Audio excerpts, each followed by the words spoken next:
आप देख रहे हैं सुदर्शन न्यूज।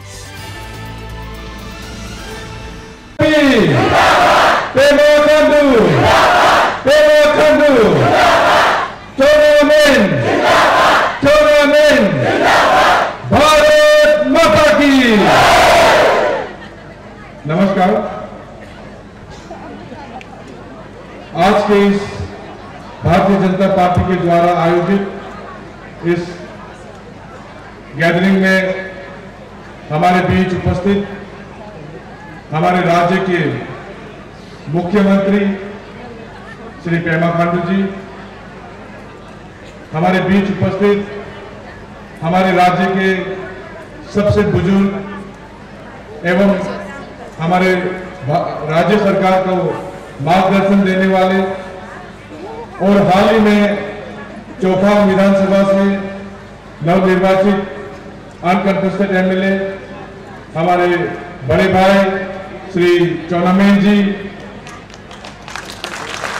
हमारे बीच उपस्थित हमारे राज्य के इंचार्ज एवं आसाम के honourable cabinet minister Shri Ashok Singhal ji, हमारे बीच बहुत दूर से आए हमारे ही एक पहाड़ी इलाके में रहने वाले और हाल ही में पार्लियामेंट में 370 का जो आर्टिकल के ऊपर डिबेट हुआ उसके कारण पूरे भारतवर्ष में मशहूर होने वाले ऐसे हमारे एक्स एमपी श्री जामयांग सेरिंग नामग्याल जी, हमारे अपने चहेते बड़े भाई हमारे पूर्व सांसद एवं अभी के हमारे भारतीय जनता पार्टी के लोकसभा के कैंडिडेट श्री तापिर गाव जी, हमारे दोस्त एवं हाल ही में रोइंग से अनकंटेस्ट हुए ऐसे हमारे एमएलए डेजिग्नेट श्री मुचु मिथि जी, हमारे मुस्लिम समाज के ही चहेते अंजल से हाल ही में अनकंटेस्ट होने वाली हमारे सबके चहेते मैडम दासांगपुर जी, मंच पर उपस्थित बाकी सम्मानित जितने भी सज्जन हैं सभी को नमस्कार। दूर दराज से आए हुए हमारे मेरे गांव के बड़े बुजुर्ग, हमारे मुस्लिम समाज के सीनियर नेतागण, भारतीय जनता पार्टी के पदाधिकारीगण, हमारे बीच उपस्थित माताएं बहनें, भाइयों बहनों और मेरे मीडिया के दोस्तों, सबसे पहले तो मैं हमारे राज्य के मुख्यमंत्री, हमारे राज्य के उप मुख्यमंत्री, हमारे स्टेट के इंचार्ज अशोक सिंघल जी और उन तमाम व्यक्तियों को जो आज खास तौर पे यहाँ इस सभा में सम्मिलित होकर हमें आशीर्वाद देने के लिए आए हैं, उनको तहे दिल से शुक्रिया अदा करते हैं। और हाल ही में हमारे जो ग्रेटर लोहित में एक रिकॉर्ड हुआ है जो पहले कभी देखा नहीं गया था। 8 में से 3 विधानसभा क्षेत्र में हमारा जो एमएलए कंटेस्टेंट है वो अनकंटेस्टेड घोषित किए गए हैं। ऐसे हमारे बीच उपस्थित हमारे राज्य के उप मुख्यमंत्री ऑनरेबल डिप्टी सीएम श्री चौनामेन जी, हमारे अंजौ के एक्स एमएलए डेजिग्नेट दासांगपुर मैडम और रोइंग के एमएलए डेजिग्नेट श्री मुचु मिथि जी के लिए एक बार आप लोग जोर से ताली बजा दीजिए।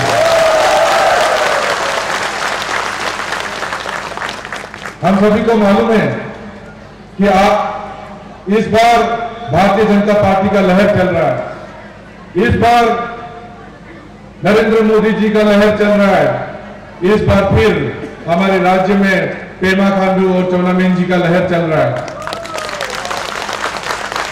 और इसी लहर के चलते हमारे भारतीय जनता पार्टी ने अपने आप में एक कीर्तिमान स्थापित किया है, एक रिकॉर्ड स्थापित किया है और 7 में से 10 7 में से 10 एमएलए इलेक्शन अनाउंस होने से, इलेक्शन के रिजल्ट घोषित होने से पहले ही यहां से अनकंटेस्ट डिक्लेयर कर दिए गए हैं।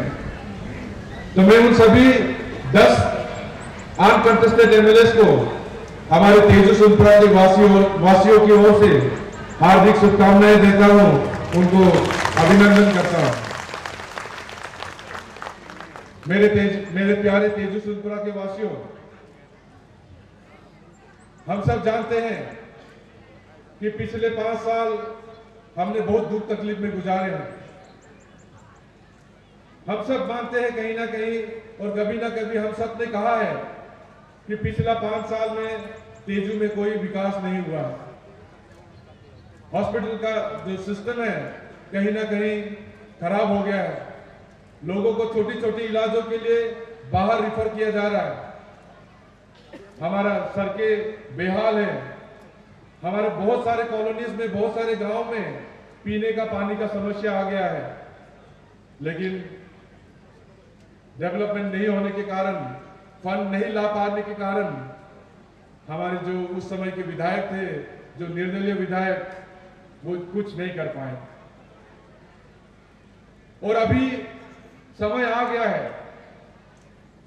आने वाला 19 तारीख को आप सब अपना बहुमूल्य वोट देंगे और यही समय है जब आप निर्णय ले सकते हैं कि आने वाला 5 साल हमारे तेजू में बाकी के अरुणाचल के विधानसभा क्षेत्र के जैसा विकास की राह पे आगे बढ़ना है या हमें फिर रो रो के 5 साल गुजारना है, हमें ये कहते हुए गुजारना है कि हमारे यहाँ तो विकास नहीं हुआ। आप लोग जो अपने बहुमूल्य वोट का मत का इस्तेमाल करने जा रहे हैं 19 तारीख को, आज से 5 दिन बाद उसका जो वैल्यू है उसको कम मत आके। भारतीय जनता पार्टी ने एक नारा बुलंद किया है, यही समय है, सही समय है। और मैं तेजू वासियों को खास तौर पे कहना चाहता हूं कि हमारे लिए भी यही समय है, सही समय है, सही निर्णय लेने का। इस बार का जो विधानसभा और लोकसभा का इलेक्शन है, कहीं ना कहीं हमारे तेजू सुनपुरा वासियों को ऐसा लगा था या ऐसा लग रहा था कि इलेक्शन कमीशन ने बहुत कम समय दिया। लेकिन मैं आपको बताना चाहता हूं कि इलेक्शन कमीशन ऑफ इंडिया का एक शेड्यूल होता है। हर साल उसी शेड्यूल को फॉलो किया जाता है, चाहे वो 2014 का बात हो या 2019 का इलेक्शन हो या आने वाला 2024 का इलेक्शन। हर इलेक्शन में जो दिन दिया जाता है, इलेक्शन अनाउंस होने के बाद नॉमिनेशन फाइलिंग करने का, नॉमिनेशन स्क्रूटिनी का, विड्रॉल का, वो लगभग सेम ही रहता है। लेकिन तेजू वासियों को इस बार समय कम इसलिए लगा क्योंकि इलेक्शन 16 मार्च को अनाउंस हो चुका था, लेकिन तेजू सुनपुरा वासियों को उसके ऊपर बिल्कुल ध्यान नहीं गया।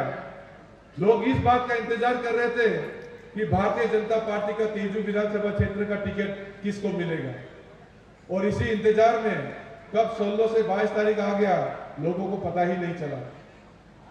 और टिकट की जब हम बात करते हैं तो आप सबको मालूम है कि पहली बार तेजू में टिकट का बदलाव कराया जाना पड़ा। 13 तारीख को किसी के नाम से टिकट अनाउंस हुआ था, फिर 22 तारीख को टिकट में बदलाव लाया गया और मेरे नाम का घोषणा किया गया।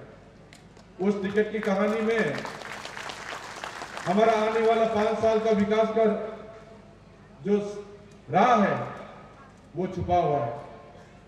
टिकट का कहानी आप लोगों को भली भांति मालूम है कि कैसे किसी के झूठ कहने पे टिकट जो है किसी और को दिया गया था, और जब उसका झूठ पकड़ा गया तो फिर टिकट कमेटी ने रिव्यू करके मेरे नाम को टिकट के लिए रिकमेंड किया।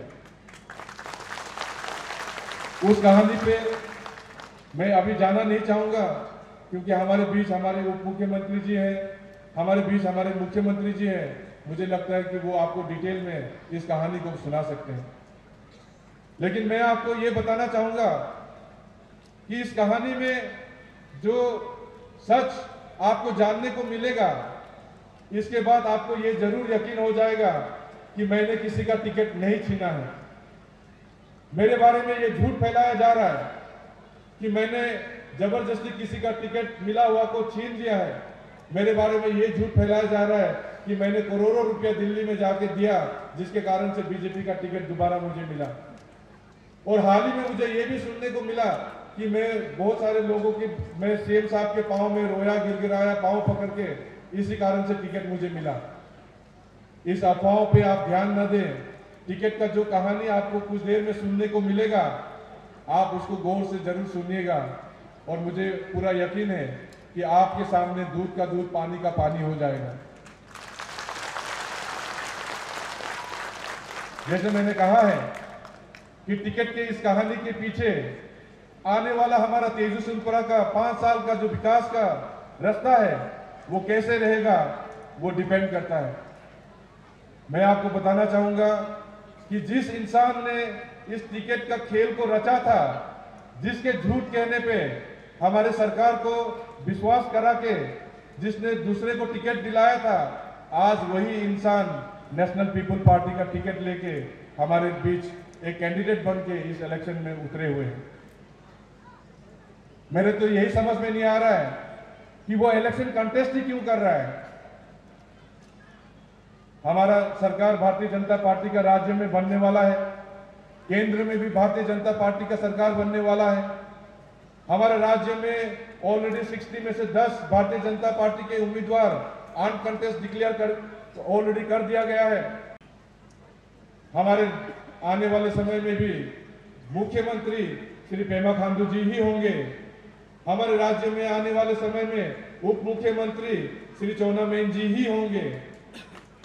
ये दोनों ही मिलकर हमारे राज्य सरकार चलाएंगे।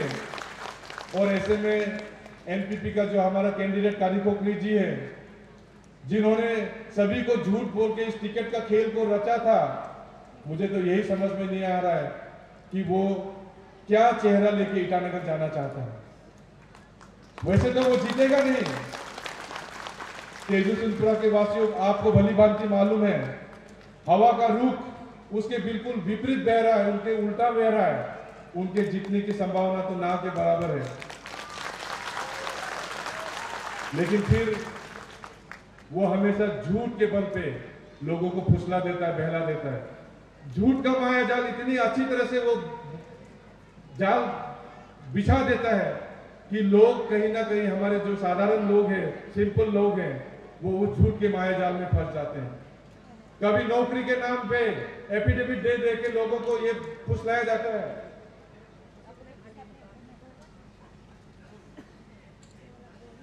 कि आपके बेटा को, बेटी को मैं नौकरी दूंगा। एफिडेविट का ड्रामा किया जाता है। हर घर में मुझे लगता है कि उनका द्वारा लिखा गया एफिडेविट बक्से में बंद पड़ा हुआ है। और हर परिवार को यही कहा जाता है कि आपका बेटा या बेटी को 1 नंबर पे मैंने रखा है। जिनके भी घर में ऐसे एफिडेविट बंद पड़े हैं, मैं आपको बता देना चाहता हूं कि उनका जितना भी लोगों को उन्होंने एफिडेविट दिया है, सभी को 1 नंबर पे रखा है। और दुख की बात यह है कि किसी का भी 1 नंबर अभी तक, पहला नंबर आया नहीं। तो ऐसा झूठ का मायाजाल फैलाने वाला वो व्यक्ति अगर गलती से फिर जीत भी जाता है, तो वो क्या चेहरा लेके ईटानगर जाएगा। और अगर बेशर्म होकर ईटानगर चला भी गया तो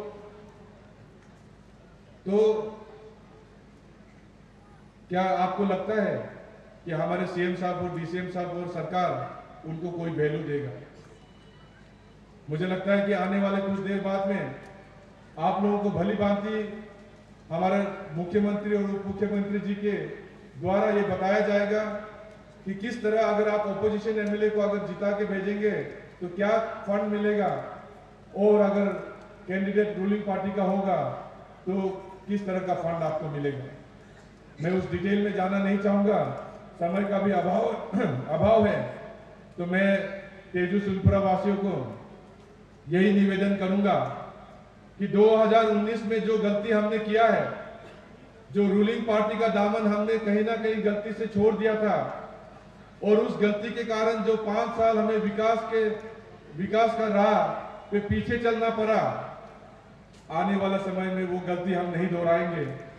हमारे यहाँ से हमारे लोकसभा के कैंडिडेट हमारे बड़े भाई तापिर गांव जी को और असेंबली का कैंडिडेट मैं यानी डॉक्टर मोहेश चाय को आप लोगों का बहुमूल्य प्यार, आप लोगों का आशीर्वाद और आप लोगों का बहुमूल्य मत जरूर मिलेगा, इस बात की मैं कामना करता हूं और आप लोगों से रिक्वेस्ट करता हूं। मैं जानता हूं कि इस बार तेजूवासी ने अपना मन बना लिया है, ऑलरेडी सेट है कि आने वाला 2 जून को जब रिजल्ट निकलेगा तो यहां से भारतीय जनता पार्टी का हमारा एमपी का कैंडिडेट और भारतीय जनता पार्टी का हमारा असेंबली का कैंडिडेट ही लोगों का प्यार पाएगा और यहां से भारी मत से, बहुमत से जीतेगा। तो ऐसे में मैं आप लोगों से यही अनुरोध करना चाहूंगा कि झूठ के मायाजाल में आप ना फंसे, रूलिंग पार्टी का दामन आप ना छोड़े। रूलिंग पार्टी के साथ चलेंगे तो आपको फ्री चावल मिलेगा।